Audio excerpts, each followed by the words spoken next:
ہم دہائیوں سے اس کے خرد برد ہونے، اس پر ناجائز قبضہ اور تسلط ہونے کی شکایت کرتے رہے ہیں۔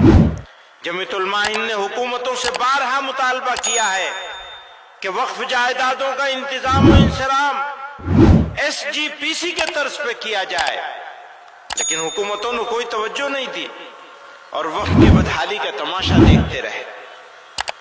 بزرگوں اور دوستو، اس پر مزید ظلم یہ ہوا کہ موجودہ حکومت اس طرح کی ترمیم کرنا چاہتی ہے کہ ناجائز قبضہ کرنے والوں کا قبضہ آسان ہو جائے اور جنہوں نے قبضے ناجائز کر رکھے ہیں ان کا تسلط مکمل ہو جائے۔ بزرگوں اور دوستو، یہ جو پروپیگنڈا کیا جا رہا ہے نا کہ جہاں پہ انگلی رکھ دیں گے وہ ہو جائے گی، یہ جھوٹا پروپیگنڈا ہے۔ اپنی ہی جائیدادیں، ان کے اپنے وزیر نے اسی مرتبہ کے سیشن میں یہ بات کہی ہے کہ اتنی جائیدادیں اوقاف کی جو ہیں وہ لوگوں نے قبضے کر رکھے۔ اگر ہاتھ رکھنے سے وہ جائیداد مل جاتی ہوتی تو خود اوقاف کی جائیدادوں پر اتنے سارے لوگوں کے قبضے کیسے ہوتے؟ وہ جو میں نے شعر پڑھا تھا نا کہ شرارت خود کرے ہے اور ہمیں تہمت لگا دے ہے، وہ تو بھائی قبضے تم نے کروا رکھے ہیں، اور وقف بورڈ بنتا کیسے؟ حکومتیں بناتی ہیں۔ ہم کہتے ہیں مسلمانوں کے ہاتھ میں ہونا چاہیے وقف بورڈ کا بنایا جانا۔ آپ نے جو موجودہ قانون ہے اس کے حساب سے آپ نے ان جائیدادوں کا انتظام کرنے کے لیے جو صوبائی اوقاف بنائے ہیں جتنے، اور سینٹرل وقف کونسل بھی، وہ سب حکومتیں بناتی، حکومتوں کے بنائے ہوئے اوقاف کے ساتھ، اور اتنی جائیدادیں آپ کو وزیر مان رہا ہے کہ اتنی جائیدادوں پہ قبضہ ہے۔ میرے بھائیوں بزرگوں، مسلمان کو کیا کرنا چاہیے؟ مشکل حالات میں مسلمانوں کا عمل اور رد عمل وہ کیا ہونا چاہیے؟ تو میں عرض کرنا چاہتا ہوں، صبر، حکمت اور دانشمندی کا آئینہ دار ہونا چاہیے۔ اگر صبر کے ساتھ، حکمت کے ساتھ اور دانشمندی کے ساتھ سوچ سمجھ کر فیصلے نہیں کیے گئے تو جو ہمارا مخالف جو چاہتا ہے ہمارے ہاتھ سے وہ کام کروانے میں کامیاب ہو جائے گا۔ وقت کا تقاضا ہے کہ مسلمان اپنی بصیرت اور دور اندیشی کا مظاہرہ کریں، مثبت اور متوازن اقدامات کے ذریعے معاشرتی تعمیر و ترقی میں اپنا کردار مزید مضبوط کریں، تعلیم کے فروغ، معاشی خود کفالت، سماجی بہبود پر خصوصی توجہ مرکوز کرتے ہوئے ہمیں اپنی کمیونٹی کو اس قابل بنانا ہے کہ ہر چیلنج کا سامنا حکمت اور استقامت سے کیا جا سکے۔ ستم کتنا ہی رخ بدلے وفا کی خو نہ بدلیں گے، وہ ترکش اپنا خالی کرتے ہم پہلو نہ بدلیں گے، مزاج باغبانی باغباں کا گر نہ بدلے گا، چمن والے بھی اپنا رنگ اپنی بو نہ بدلیں گے، جنوں والوں کی شوریدہ مزاجی بھی نہ بدلے گی، وہ جب تک طرز و انداز خمے گیسو نہ بدلیں گے، غموں کی ترجمانی ہو رہی ہے ہوتی جائے گی، یہ زخم دل نہیں ہیں پھول ہیں خوشبو نہ بدلیں گے، تیرا بخشا ہوا سرمایہ غم اتنا پیارا ہے کہ جام جم سے بھی ہم ایک بوند آنسو، کہ جام جم سے بھی ہم ایک بوند آنسو نہ بدلیں گے۔ میرے دوستو، مزاج دعوتی بنانا ہے۔ پروردگار عالم نے ہم کو اس سرزمین پر پیدا کیا اور ہمارے لیے یہ انعام ہے اس کا کرم ہے، اس کی مہربانی ہے کہ اس نے اس سرزمین پر ہم کو پیدا کیا ہو سکتا ہے ہم کسی ایسی سرزمین پہ پیدا ہوتے جہاں سب ایک طرح کے لوگ ہوتے، ہمارے جیسے لوگ ہوتے۔ اللہ تعالی نے ہم کو اس مختلف خیال، مختلف عقائد کے سرزمین پر پیدا فرمایا اور ہمارے لیے اس سرزمین کو میدان عمل بنا دیا۔ یہ افسوس اور دکھ کی نہیں بلکہ خوشی، مسرت اور شکر گزاری کا موقع ہے۔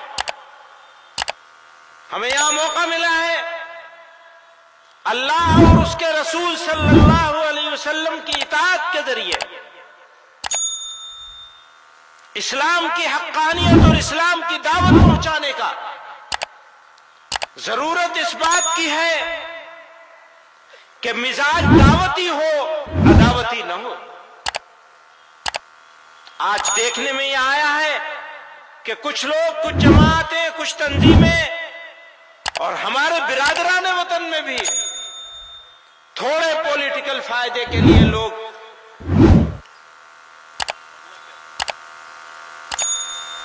دشمنی، نفرت پھیلا کر، تقسیم کر کے لوگوں کو بانٹ رہے ہیں، بانٹنے کا کام کر رہے ہیں۔ مجھے بتایا جائے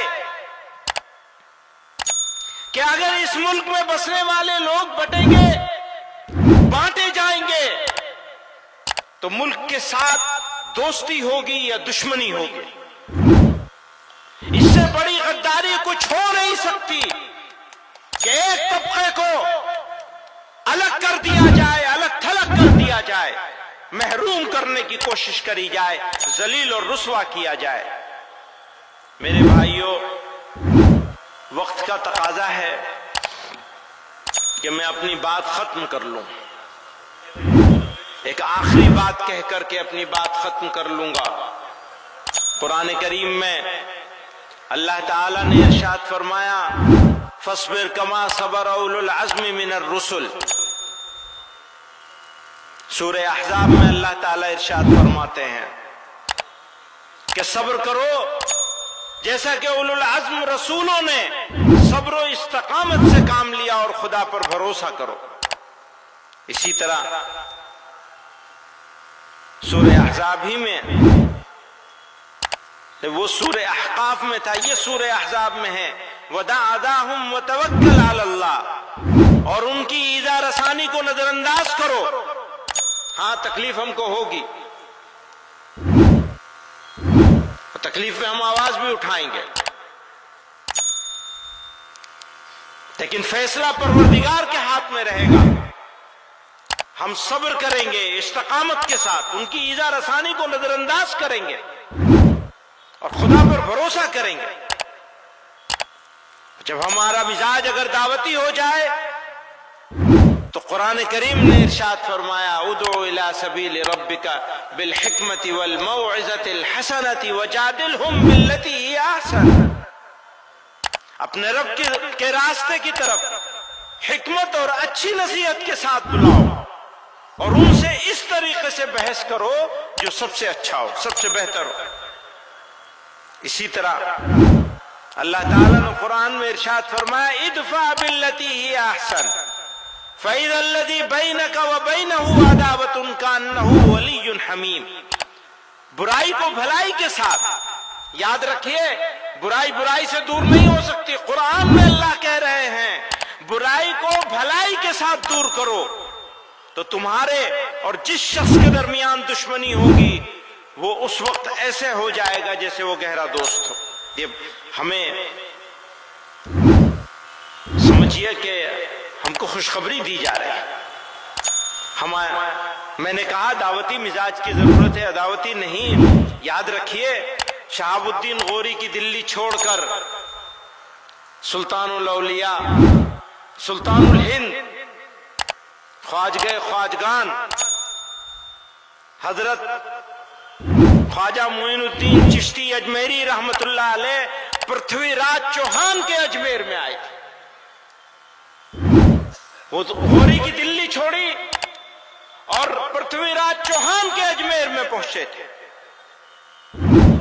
لوگ کہتے ہیں ایسا کر دیا ہوتا تو آج ہم آرام سے ہوتے.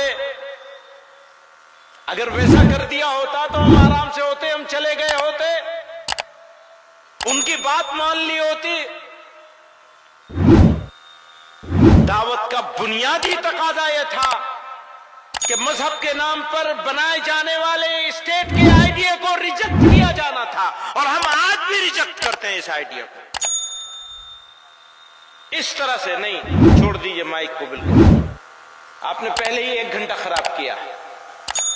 کام کی بات نہ ہو, نعرے بازی ہوتی رہے, پورے قوم کا مزاج خراب کر دیا, نعرے بازی میں لگا دیا, کام کرنے کو تیار نہیں ہے, اپنے بچوں کی تعلیم کی طرف توجہ نہیں ہے, معاشرے میں رسم و رواج سے لڑنے کو تیار نہیں ہے, من مرضی چلے گی مسلمانوں کی. مسلمانوں